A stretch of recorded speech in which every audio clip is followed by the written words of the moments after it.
On the purpose and style भी हमने ये देख लिया था, formal and informal communication. Clear है?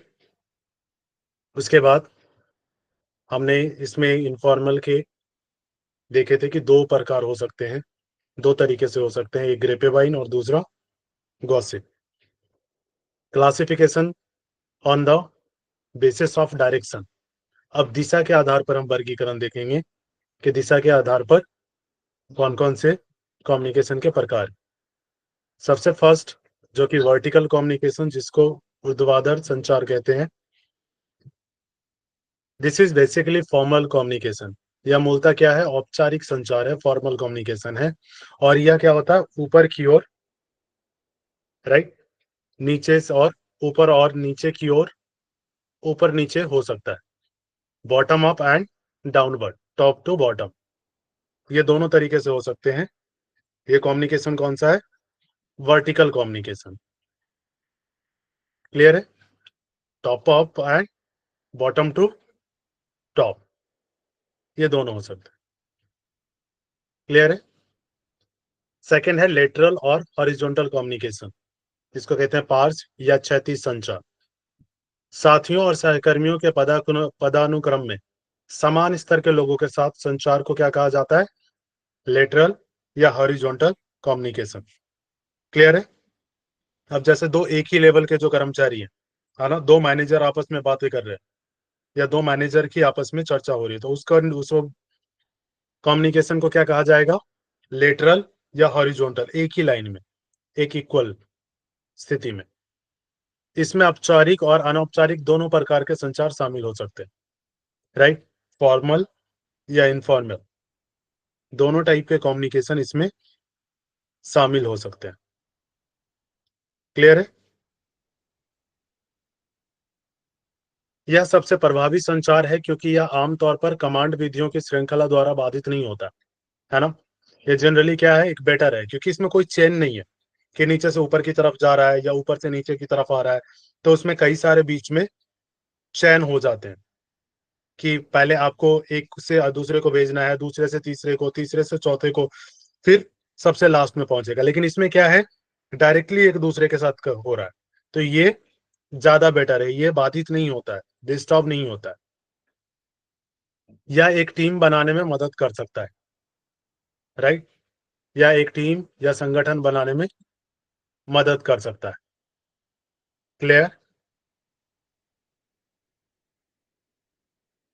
क्षैतिज संचार की मात्रा विभिन्न विभागों की अन्योन्याश्रयता पर निर्भर करती है, interdependence of different departments, right. The amount of horizontal communication depends on किसके ऊपर? इंटरडिपेंडेंस, है ना। इंटरडिपेंडेंस जो आपके डिपार्टमेंट्स होती हैं उसमें ये कम्युनिकेशन ज्यादा बेनिफिशियल होता है। लास्ट है इसका डायगोनल कम्युनिकेशन। डायगोनल कम्युनिकेशन में क्या है? विकर्ण संचार प्रणाली प्रभावी होता है क्योंकि इसमें तब होता है diagonal communication is effective as a hierarchical binding, क्योंकि इसमें क्या होता है? पदानुक्रमिक बंधन हटा दिए जाते हैं और सूचना का मुक्त प्रवाह होता है जो पदों या स्थिति से परे होता है। आप डायरेक्टली किसी से कम्युनिकेट कर सकते हैं, आप नीचे हैं, डायरेक्टली किसी ऊपर के पर्सन से कांटेक्ट कर सकते हैं या कम्युनिकेट कर सकते हैं जो हायर पोस्ट पे या हायर स्टेजेस पे है। क्लियर है? यह वरिष्ठ और अधीनस्थ के बीच संबंध और बंधन बनाने में सुविधा प्रदान करता है ना, जो सबसे नीचे है और जो सबसे ऊपर है, सुपीरियर और इंफीरियर, जो सब सबऑर्डिनेट है, उनके बीच एक संबंध स्थापित करने में ये काफी ज्यादा हेल्प करता है। क्लियर हो गया?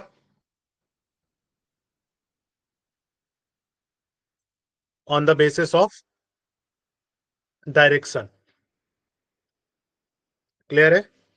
हमने देख लिए on the basis of relation, on the basis of medium, clear है, on the basis of,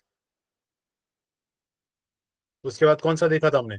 on the basis of purpose and style. Clear हुआ? और उसके बाद लास्ट में on the basis of direction. दिशा के आधार पर। क्लियर हो गया? यस या no? Yes, sir. Yes, Yes, sir. sir. चल, अब हम दूसरे नेक्स्ट टॉपिक की तरफ बढ़ेंगे जो थोड़ा डिफरेंट है। इसका हमने टाइप्स पे, अब जो नेक्स्ट वाला है that is called inter cultural communication, अंतर सांस्कृतिक संचार, है ना। कल्चरल, कल्चरल क्या है? संस्कृति, राइट। और इंटर कल्चरल मतलब एक संस्कृति का दूसरे संस्कृति के साथ, राइट। इंटर आपस में कनेक्टेड है, राइट। इस शब्द का श्रेय अक्सर किसको? अमेरिकी मानव शास्त्री, राइट, एडवर्ड टी हॉल को दिया जाता है, जिन्होंने 1959 में अपनी पुस्तक द साइलेंट लैंग्वेज में पहली बार इसका इस्तेमाल किया था। किन्होंने? अमेरिकी जो मानव शास्त्री थे, राइट, एंथ्रोपोलॉजिस्ट जो थे, उन्होंने सबसे पहले इसका यूज किया था। एडवर्ड टी हॉल ने इस वर्ड को यूज किया था, इंटरकल्चरल। किसमें? द 1959 पुस्तक कौन सा था? The silent language. इसमें इन्होंने पहली बार इसका यूज किया था, इस वर्ड का। इस पुस्तक को कभी कभी क्षेत्र का संस्थापक दस्तावेज कहा जाता है, right, the fields founding document. Clear है? संस्कृति किसी व्यक्ति की विशेषताओं और ज्ञान को दर्शाती है। संस्कृति क्या है? किसी व्यक्ति की विशेषता और ज्ञान को दर्शाती है, राइट। भाषा एक विशेष समूह के लोगों की भाषा है, जिसमें भाषा,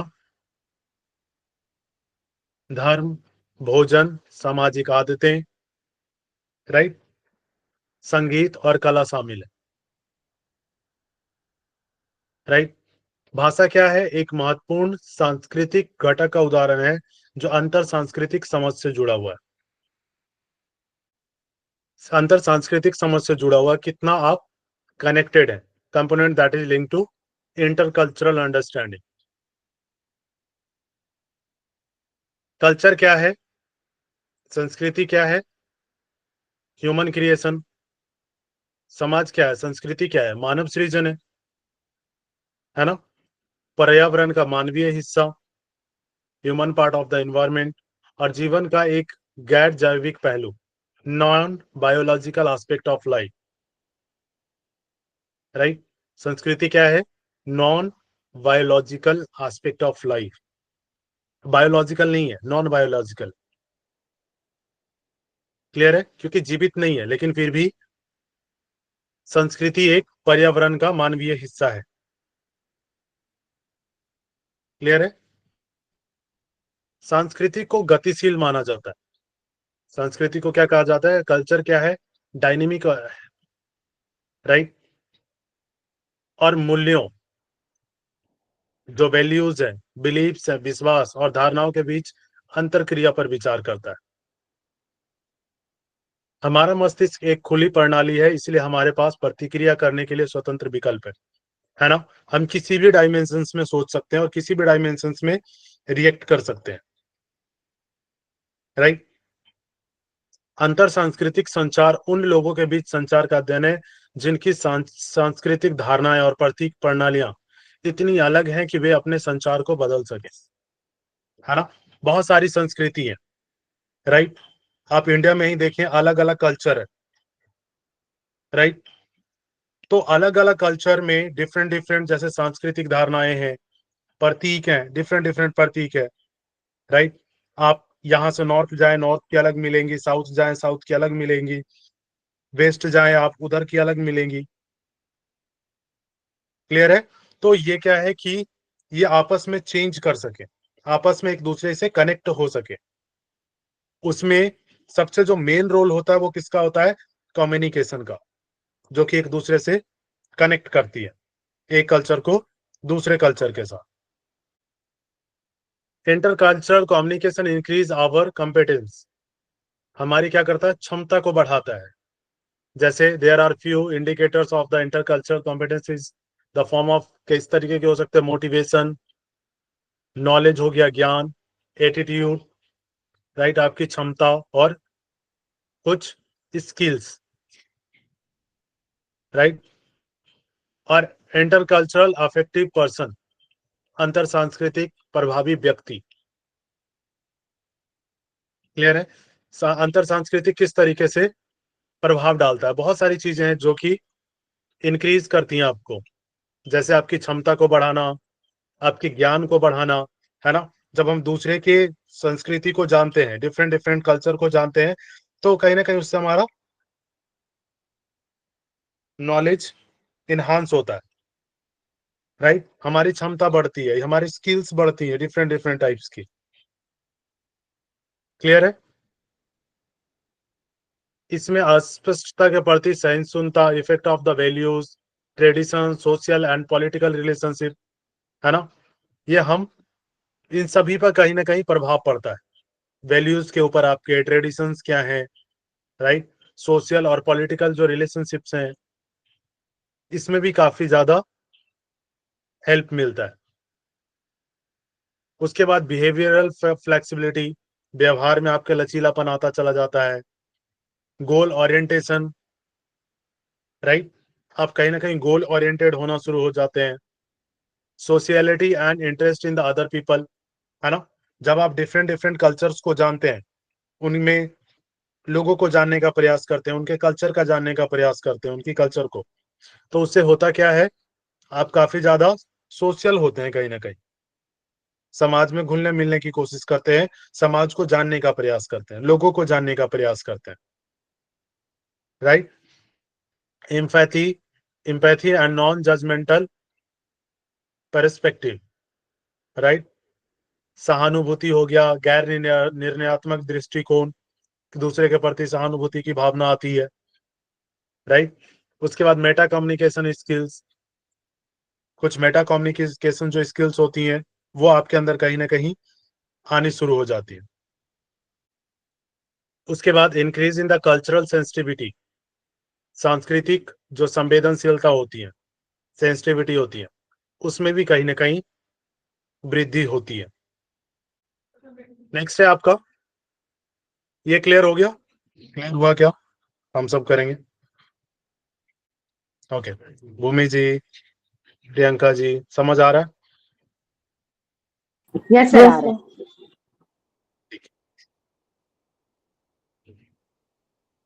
अब हम देखते हैं एथनोसेंट्रिज्म, जातीयवाद और कल्चरल रिलेटिविज्म, इन दोनों में, राइट। निर्जातीयवाद क्या है और सांस्कृतिक सापेक्षवाद क्या है? क्लियर है? इसको मैं डिफाइन करता हूं। निर्जातीयवाद क्या है? निर्जातीय केंद्रवाद, मेरी संस्कृति हर तरह से सर्वश्रेष्ठ है। यह विचार है कि किसी की अपनी संस्कृति ही वह मुख्य मानक है जिसके द्वारा अन्य संस्कृतियों को मापा जा सकता है। निर्जातीयवाद क्या है? जब आप अपनी संस्कृति से कंपेयर करते हैं किसी और की संस्कृति को, राइट। आप जब ये कहते हैं कि नहीं मेरी संस्कृति वेस्ट है, तभी तो आप ये कहते हैं ना कि पाश्चात्य संस्कृति में, पाश्चात्य जो संस्कृति है वो बेटर नहीं है। कई लोग ऐसा कहते हैं। वो किस आधार पे कहते हैं? किस आधार पे आप तुलना करते हैं? आप जब ये कहते हैं कि पाश्चात्य संस्कृति में कई सारी खामियां हैं, किसके आधार पे आपने कहा कि खामियां है? मानसी जी, किस आधार पे आप कह सकते हैं? अगर किसी को जज कर रहे हैं, मान के चले किसी और के कल्चर को जज कर रहे हैं, तो किस आधार पे कह रही है? Communication.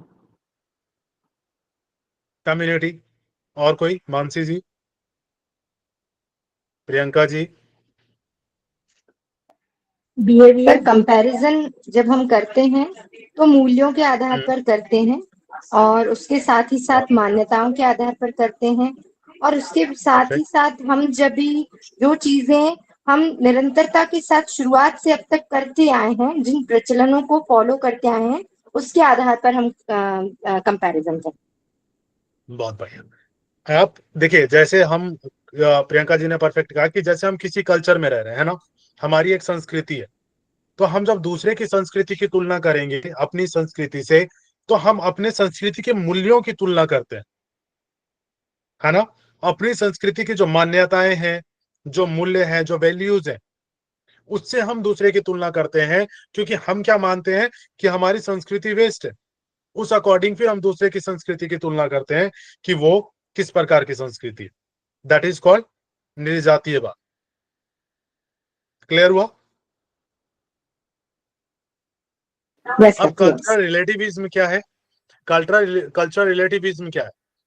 The posits every culture is equally valid, so you have no right to impose your cultural values to on the other culture।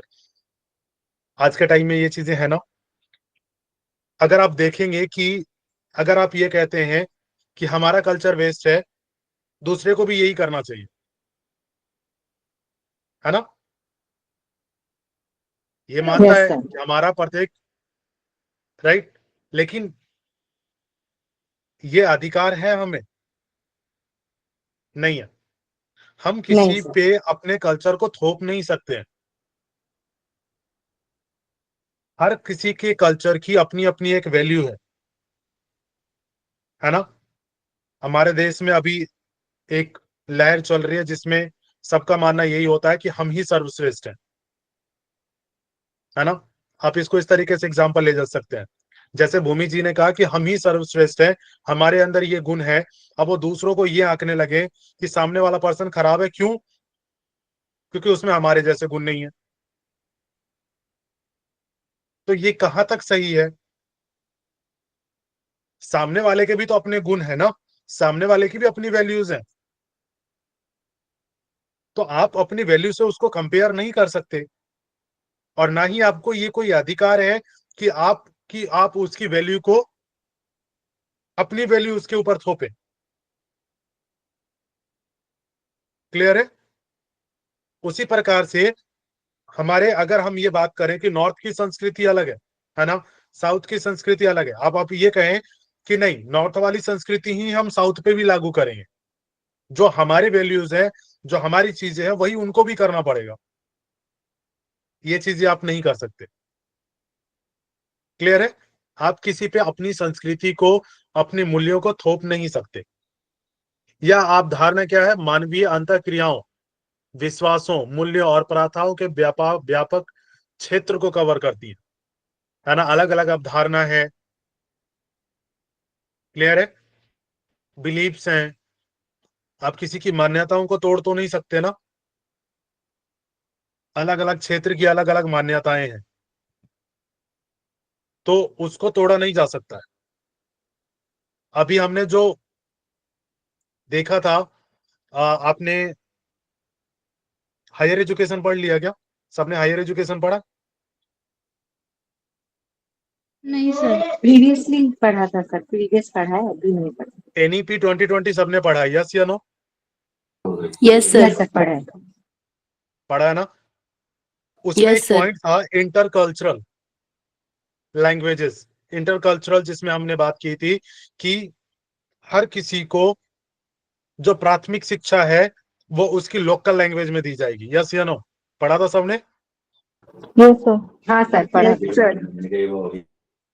इससे होगा क्या? मान के चलिए हमारी संस्कृति में हमारे कुछ मूल्य हैं, है ना। संस्कृति, भाषा भी तो संस्कृति का हिस्सा है। एक बच्चा जब बात करता है, अगर आप अलग अलग रीजन से हैं, जैसे कोई केरला से है, कोई कर्नाटका से है, तो जो बच्चा बोलना सीखता है वो कन्नड़ में बोलना सीखता है, यस या नो? यस है सर। ना। जी सर, वो अपनी मातृभाषा में बोलना सीखता है सर। बिल्कुल।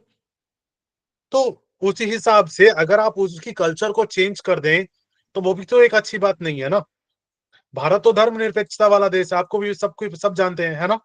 और अलग अलग संस्कृति, अलग अलग समुदाय, अलग अलग भाषाओं को बोलते हैं। अगर हम ये कहें कि नहीं, सबको एक ही भाषा बोलनी पड़ेगी, तो ये तो थोपने वाली बात हो गई ना, कि हमने कह दिया आपको मानना पड़ेगा। जबकि उनकी कल्चर की अपनी एक खूबसूरती है, अपनी एक वैल्यू है, अपना एक स्टैंड रखता है वो कल्चर। क्लियर है? Yes sir. अभी कुछ टाइम पहले एक वीडियो वायरल हो रही थी, कहीं का संसद की वीडियो थी, है ना। उसमें एक लेडी अपने कल्चर को बचाने के लिए, राइट, अपनी संस्कृति को बचाने के लिए वो संसद में इस तरीके से वो लैंग्वेज बोल रही थी, अपनी लैंग्वेज। क्योंकि उन्हें ऐसा था कि उनकी संस्कृति को खतरा है गवर्नमेंट से। तो संस्कृति की, हर किसी संस्कृति की एक अलग अलग मूल्य है, वैल्यू है, उनकी बिलीफ्स हैं। क्लियर है? तो उसको किसी और के ऊपर नहीं थोपा जा सकता, उसको बचाया जा सकता है, कंजर्व करना चाहिए। रूढ़िवादी लोग क्या है, जातीयता की ओर झुकते हैं, जबकि उदारवादी लोग सांस्कृतिक सापेक्षवाद की ओर झुकते हैं। रूढ़िवादिता क्या है?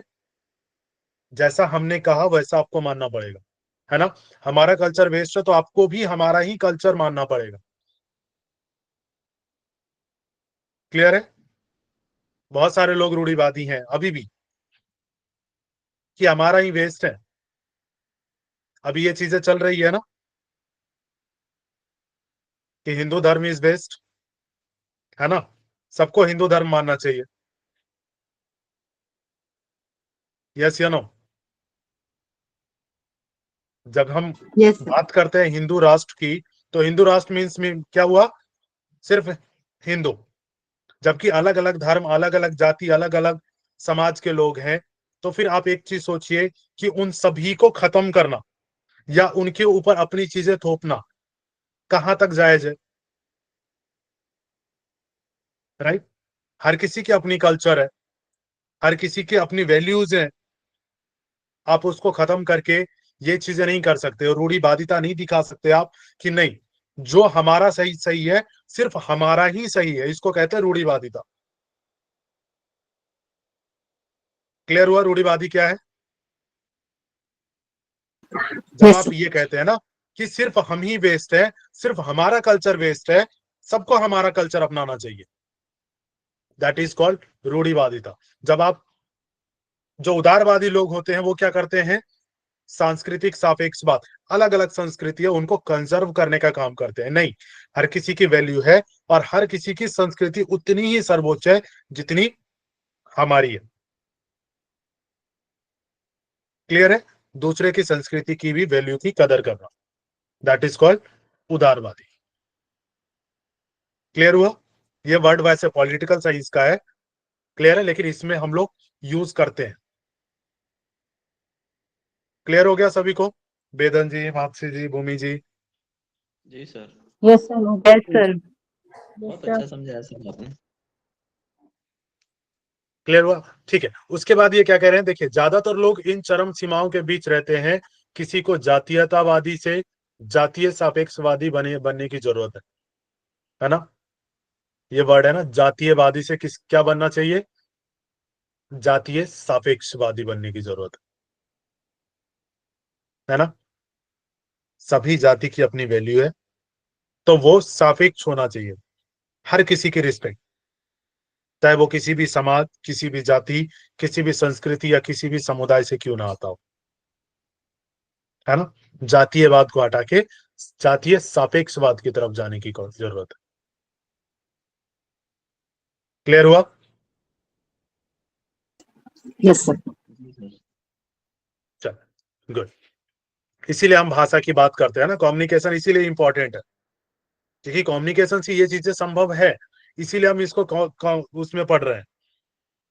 क्लियर है? कम्युनिकेशन में, क्योंकि भाषा भी संस्कृति का हिस्सा है, कल्चर का हिस्सा है। अब देखिए, ये बहुत ज्यादा इंपॉर्टेंट टॉपिक है, इसको थोड़ा सा ध्यान दीजिएगा। राइट? हाई कॉन्टेक्स्ट वर्सेस लो कॉन्टेक्स्ट कल्चर। उच्च संदर्भ बनाम निम्न संदर्भ संस्कृति। उच्च संदर्भ संस्कृति है, उच्च संदर्भ संचार संस्कृतियों के सदस्य, जैसे कि पूर्वी समाज, एक दूसरे के बारे में अपने पहले से मौजूद ज्ञान पर निर्भर करते हैं। जो पहले से ज्ञान है उसके ऊपर निर्भर करते हैं। उच्च संदर्भ के बिना मौखिक संदेशों को व्यर्थ, अजीब या यहाँ तक कि भ्रमकारी माना जाता है। स्पष्ट, प्रत्यक्ष संदेशों को या तो अनावश्यक या यहाँ तक कि धमकी भरा माना जाता है। यह मुख्य रूप से सामूहिक संस्कृतियों में होता है। सुखद होना महत्वपूर्ण है। ये क्या होते हैं? Member of high context communication culture such as eastern society rely on their pre existing knowledge of each other. जो पहले से ज्ञान मौजूद है उसी को लेके आगे चलते हैं, राइट।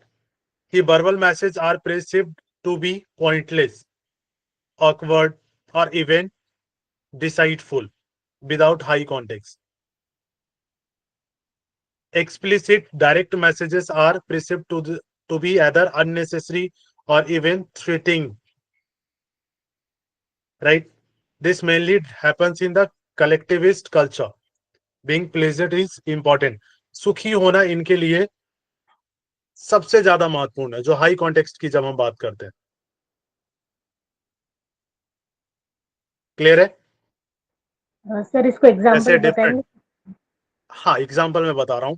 जैसे पूर्वी की बात करते हैं तो पश्चिमी कल्चर कौन सा हो गया? राजस्थानी। पूर्वी जब हम बात करते हैं तो इंडियन कल्चर को ले लीजिए, है ना। इसमें आप किस चीज पर फोकस करते हैं? किस चीज पे? सुखी होना ही आपका मेन उद्देश्य है ना, यस या नो?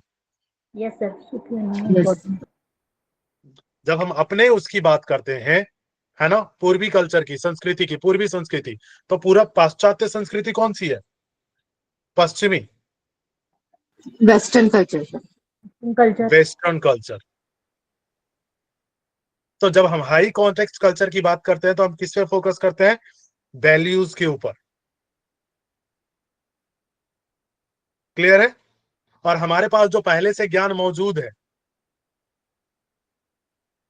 यस या नो, हमारे पास पहले से ज्ञान मौजूद है ना, किसमें?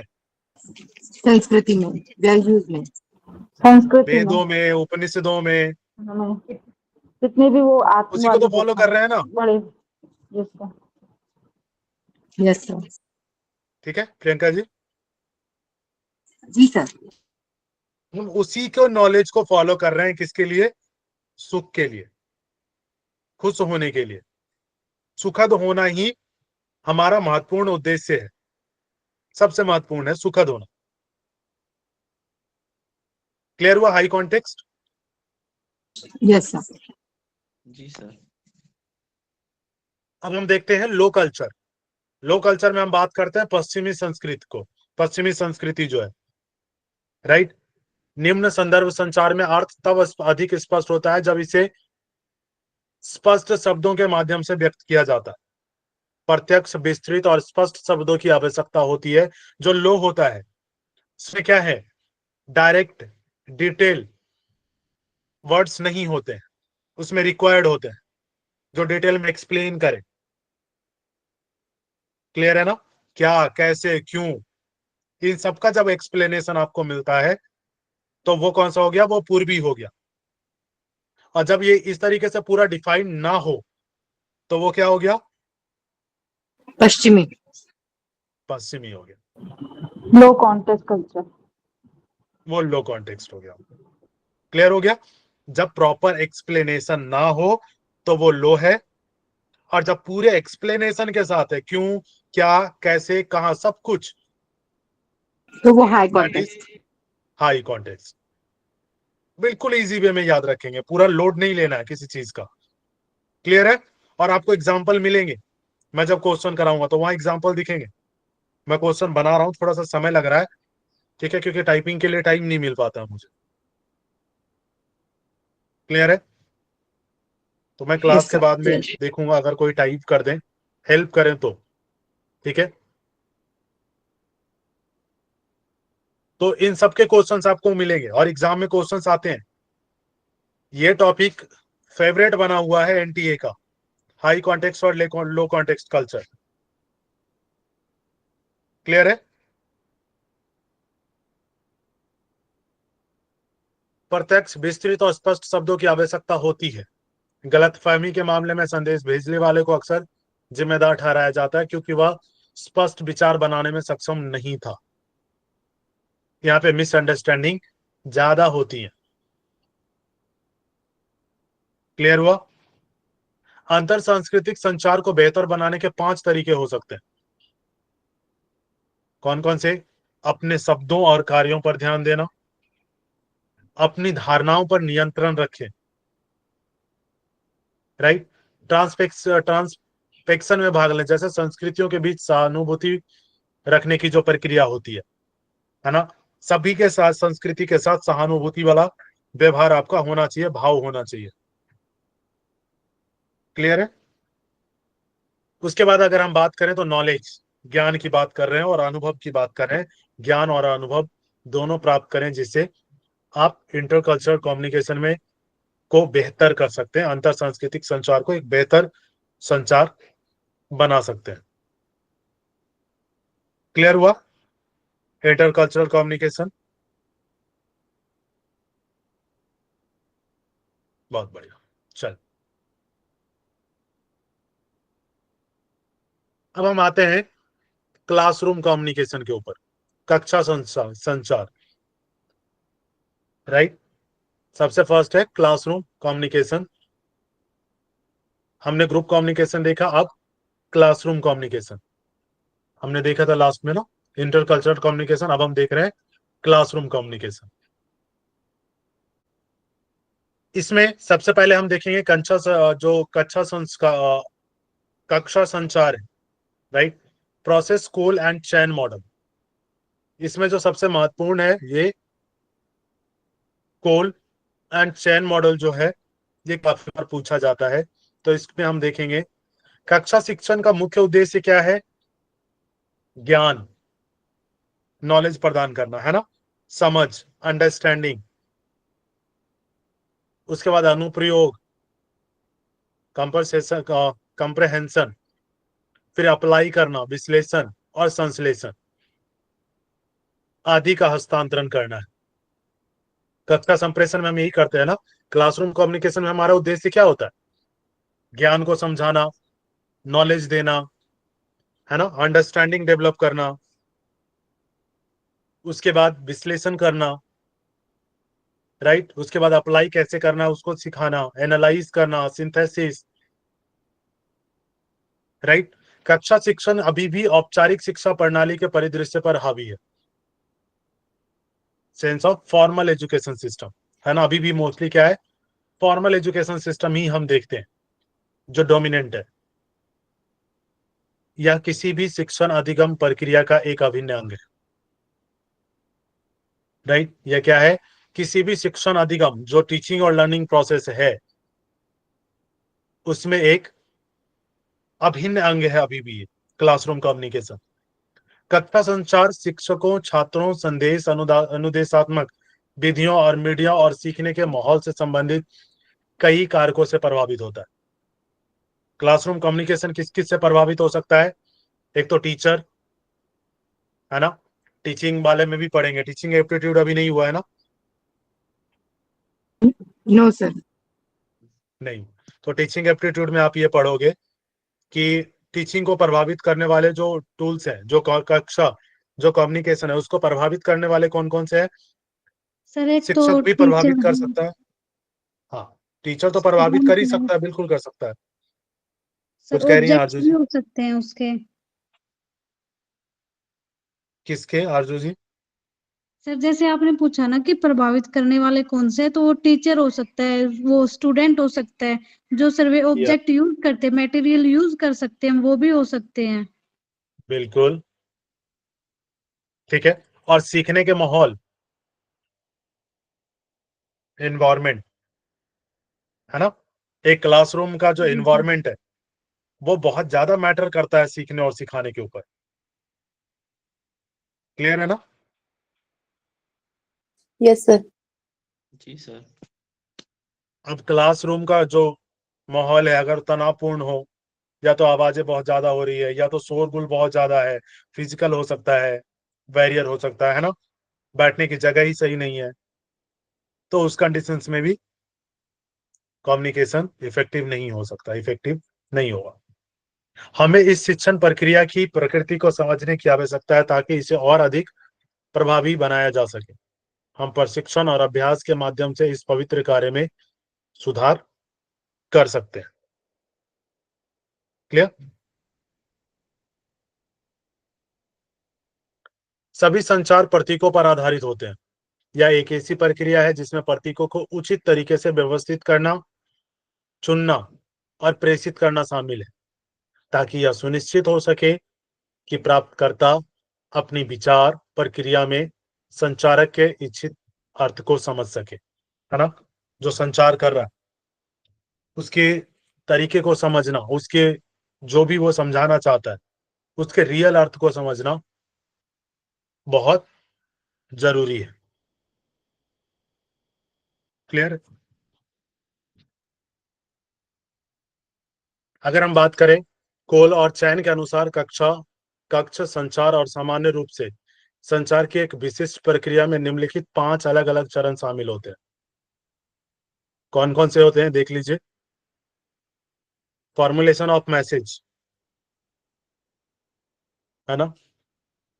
सबसे पहले फॉर्मुलेशन ऑफ मैसेज, फिर इनकोडिंग। क्लियर है। इनकोडिंग, उसके बाद हो गया ट्रांसमिशन। बीच में कुछ लेंगे आप ट्रांसमिशन के टाइम में, ठीक है, कुछ यूज करेंगे आप चैनल्स का। उसके बाद decoding and interpretation of message. Clear है। Interpretation of message, message decode हुआ, इंटरप्रेट हुआ।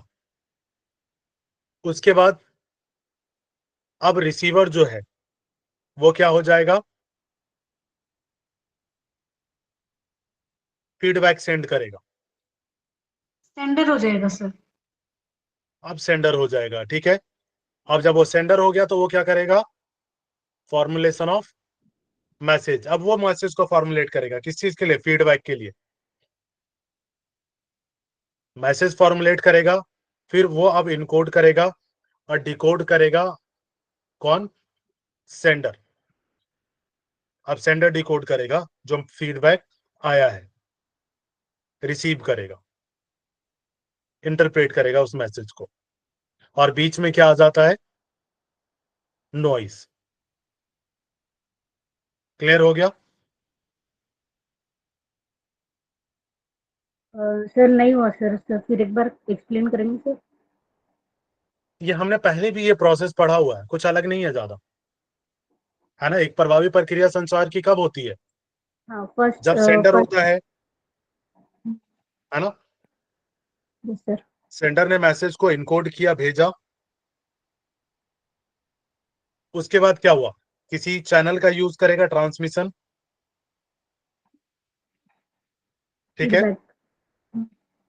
रिसीवर क्या करेगा, मैसेज को डिकोड करेगा, रिसीव करेगा, उसको इंटरप्रेट मतलब उसको समझेगा। क्लियर है। Yes sir.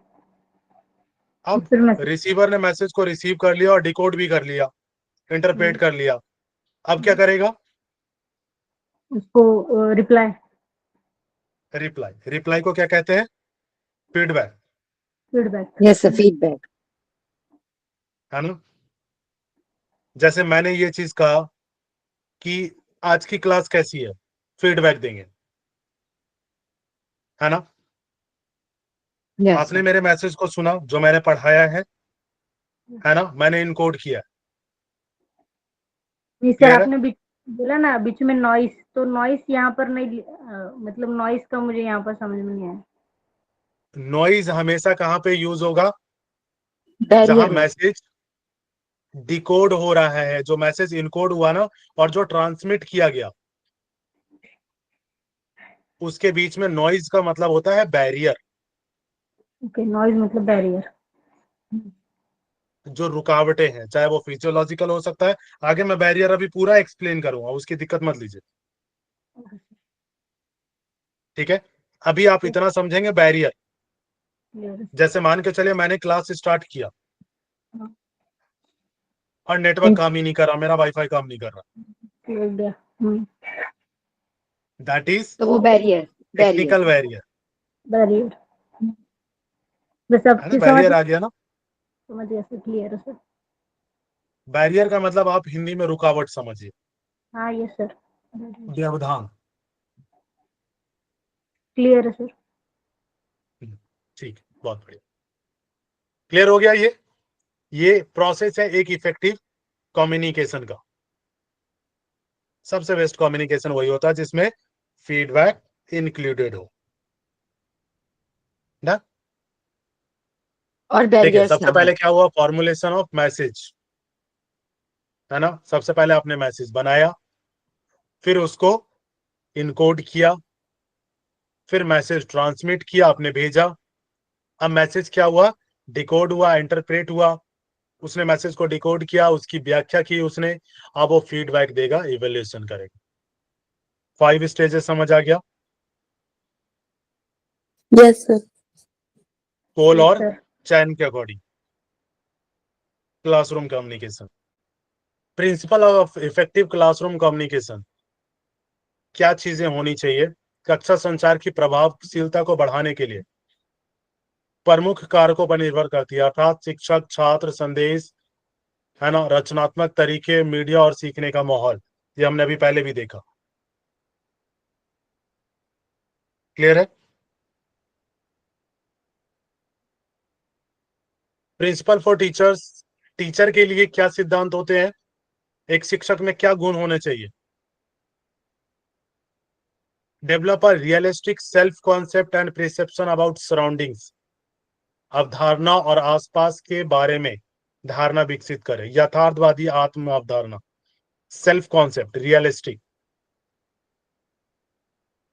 उसके बाद develop proficiency in the subject matter, विषय वस्तु में दक्षता विकसित करना, अंडरस्टैंडिंग द लर्नर्स, शिक्षार्थियों को समझें। डेवलप इफेक्टिव कम्युनिकेशन स्किल्स, आपको इफेक्टिव कम्युनिकेशन स्किल्स को डेवलप करना है, राइट।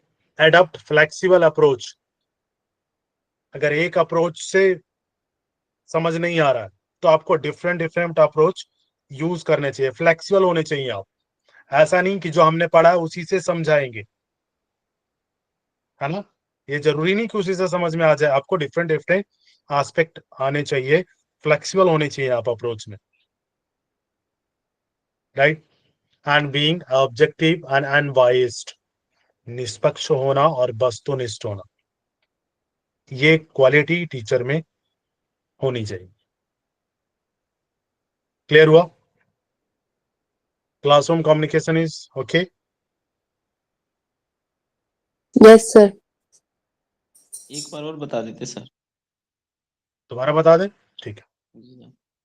देखिए, हम जब बात करते हैं क्लासरूम कम्युनिकेशन की, तो क्लासरूम कम्युनिकेशन में एक टीचर्स की क्वालिटी क्या होनी चाहिए, क्योंकि टीचर ही मेन रोल में है ना। टीचर और स्टूडेंट ही तो मेन रोल में है ना, स्टूडेंट भी है। आप वन वे नहीं कह सकते कि वन वे कम्युनिकेशन है ना। जी सर। तो एक टीचर के अंदर क्या क्वालिटीज होनी चाहिए, एक तो आपका रियलिस्टिक अप्रोच होना चाहिए, राइट। आपके सराउंडिंग्स के प्रति आपकी धारणा एक बेटर धारणा होनी चाहिए, अवधारणा अच्छी होनी चाहिए आपकी, राइट। आप जो भी सब्जेक्ट पढ़ा रहे हैं उस विषय में आपकी दक्षता होनी चाहिए, प्रोफिशिएंसी होनी चाहिए, लर्नर्स को समझ सके, आप छात्रों को समझ सके। Effective communication skills, right. Effective communication skill, आपकी जो संचार की है, जो कम्युनिकेशन स्किल है वो बेटर होनी चाहिए। वो दोनों तरीके से हो सकती है, मौखिक और गैर मौखिक। आपके जो अप्रोच है वो फ्लेक्सिबल होनी चाहिए एज अ टीचर, और आप फुल्ली ऑब्जेक्टिव और अनबायस्ड होनी चाहिए, हर किसी के लिए निष्पक्ष होना चाहिए। ऐसा नहीं कि ये स्टूडेंट हमारा फेवरेट है तो इसके प्रति बायस हो गए, है ना। इसको जी हम सर। ज्यादा जी सर नंबर दे समझ। रहे हैं दूसरे वाले को क्योंकि वो फेवरेट नहीं है, तो कम में भी चल जाएगा, उसको तो हम पसंद ही नहीं करते, है ना। ऐसा नहीं होना चाहिए, जी सर समझ गया सर मैं। ठीक है। सर अध्यापक को पहले अपने विषय का अनुभवी होना चाहिए सर, और फिर उसके बाद सर बिल्कुल। उसकी विचार शैली, भाषा शैली अच्छी होनी चाहिए जिससे विद्यार्थी समझ सके, यस, और उसको विद्यार्थियों को समझने की समझ होनी चाहिए सर। बिल्कुल। ठीक है एक सर, समझ गया। रिलेशनशिप बिल्ड कर सके ना। जी सर। जी सर। क्लियर हो गया। जी सर। चलिए आज यहीं तक रखेंगे, कल हम लोग बैरियर ऑफ कम्युनिकेशन पढ़ेंगे। क्लियर है।